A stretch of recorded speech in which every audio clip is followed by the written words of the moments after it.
Hello बच्चों, let's see this question. इस question में दो लिस्ट है, लिस्ट ए और बी। लिस्ट ए में रेडियो एक्टिव एमिशन गिवन है विच आर ए में है ओनली बीटा एमिटर, बी में maximum N upon P ratio, in C positron emitter, in D alpha beta emitter, in E 4n+3 series, in F K electron capture.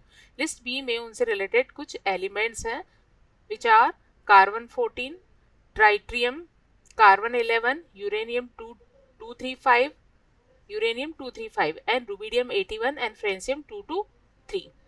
Key concept for this question is, इस question में हमें list A में given emission को list B में given element से match करवाना है। Key concept for this question is matching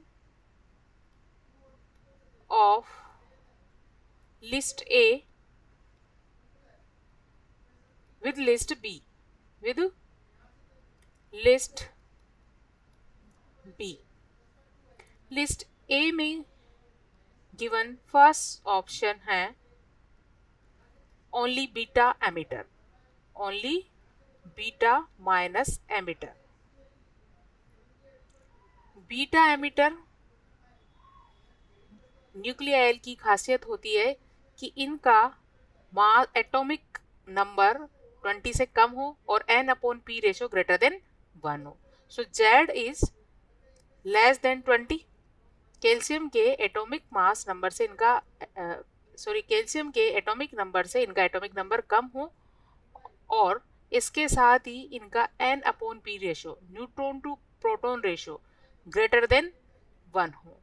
तो कार्बन 14 के केस में यहाँ number of neutron and neutron are equal 14 minus 6। 14 क्योंकि यह मास नंबर है, मास नंबर में से नंबर ऑफ प्रोटॉन को लेस करेंगे तो नंबर ऑफ न्यूट्रॉन मिलेंगे विच आर 8। तो इसके लिए n अपॉन p रेशो होता है 8/6 इज ग्रेटर देन 1। तो इस केस में न्यूट्रॉन प्रोटॉन में चेंज होते हैं। इसके लिए न्यूट्रॉन बीटा पार्टिकल का एमिशन करते हैं। ये बीटा पार्टिकल का एमिशन करते हैं। बीटा पार्टिकल को B माइनस से रिप्रेजेंट करते हैं या फिर E-1 0 से। तो यहाँ कार्बन 14 से एक बीटा पार्टिकल का एमिशन होगा और नाइट्रोजन 14 का फॉर्मेशन हो जाएगा। क्योंकि एक प्रोटॉन या इंक्रीज हो जाता है तो +1 होने पर ये नाइट्रोजन एलिमेंट में चेंज हो जाएगा। सो हम A को 1 से मैच करवाएंगे। इन बी में गिवन है maximum n upon p ratio किसका है? Maximum n upon p ratio, neutron to proton ratio.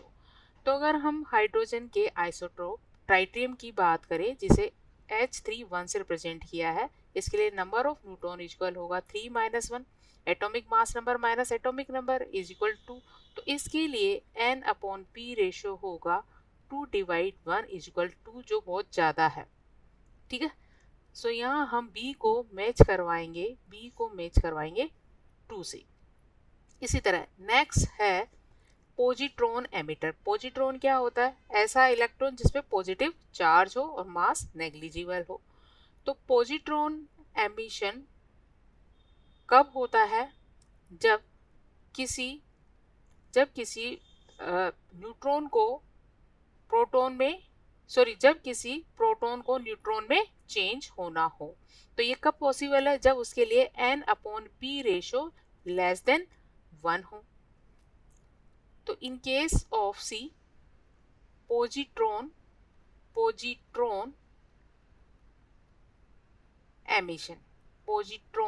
Emission, इसको हम बीटा प्लस से रिप्रेजेंट करते हैं और ये उस कंडीशन में होता है जब n upon p ratio less than 1 होता है।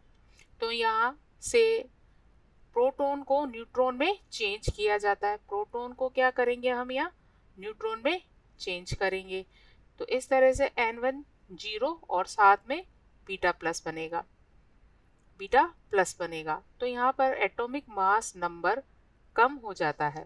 तो यहाँ पर कार्बन 11 6 से एक बीटा प्लस का एमिशन होगा और बीटा प्लस का यहाँ से एमिशन होगा और प्रोटॉन न्यूट्रॉन में चेंज हो जाएगा। तो एक प्रोटॉन कम हो जाएगा, इसलिए बोरॉन 11 में चेंज हो जाएगा और साथ में बनेगा beta plus.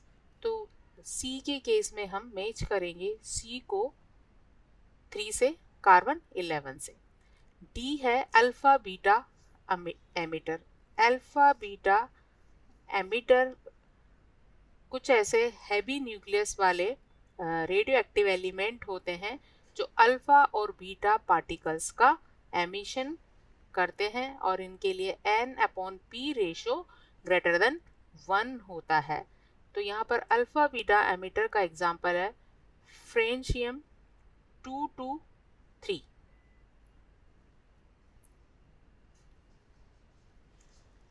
Alpha beta emitter, alpha beta emitter जिसके लिए n/p रेशो ग्रेटर देन 1 है। और फ्रेंशियम 223, फ्रेंशियम 223 बीटा पार्टिकल अगर एमिट करता है तो ये चेंज हो जाता है रेडियम 223 और रेडियम का एटॉमिक नंबर हो जाएगा 87। फ्रेंशियम का होता है बीटा पार्टिकल एमिट करने पर एक प्रोटॉन बढ़ेगा, इसलिए इसका एटॉमिक नंबर 88 हो जाएगा। नेक्स्ट है अल्फा पार्टिकल एमिटर। जब अल्फा पार्टिकल का एमिशन होगा तो ये एस्टेटीन में चेंज हो जाएगा जिसका एटॉमिक नंबर 85 और मास नंबर 219। तो ये अल्फा पार्टिकल जो होता है ये होता है हीलियम न्यूक्लियस जिसका मास नंबर 4, एटॉमिक नंबर 2 और 2 पॉजिटिव चार्ज होता है। तो 2 प्रोटॉन यहाँ कम हुए हैं तो एस्टेटीन में चेंज हो जाता है। तो डी को हम मैच कराएंगे फ्रेंशियम से, डी को हम 6 फ्रेंशियम से मैच करवाएंगे।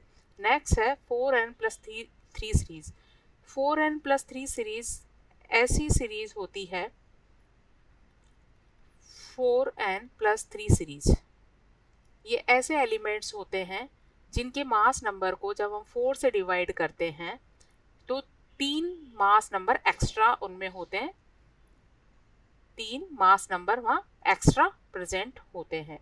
तो 4n+3 सीरीज में आता है यूरेनियम 235 और इसको एक्टिनियम सीरीज बोला जाता है, इसको एक्टिनियम सीरीज बोला जाता है और इससे अल्फा एंड बीटा पार्टिकल्स का एमिशन होता रहता है कंटिन्यूसली और लास्ट में एक स्टेबल एलिमेंट में कन्वर्ट हो जाता है विच इज लेड 82 इसका एटॉमिक नंबर और मास नंबर होता है 207 में फाइनली ये चेंज हो जाता है। इसलिए इसे हम मैच कराएंगे यूरेनियम 235 से,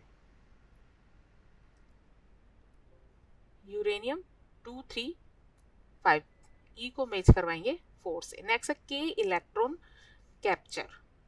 के इलेक्ट्रॉन मतलब के सेल के इलेक्ट्रॉन को प्रोटॉन कैप्चर करेगा, इस तरह से वो न्यूट्रॉन में चेंज हो जाएगा। ये उस केस में होगा जब n/p रेशो क्या होगा, कम होगा। जब n/p रेशो कम होता है उस केस में ऐसा होता है।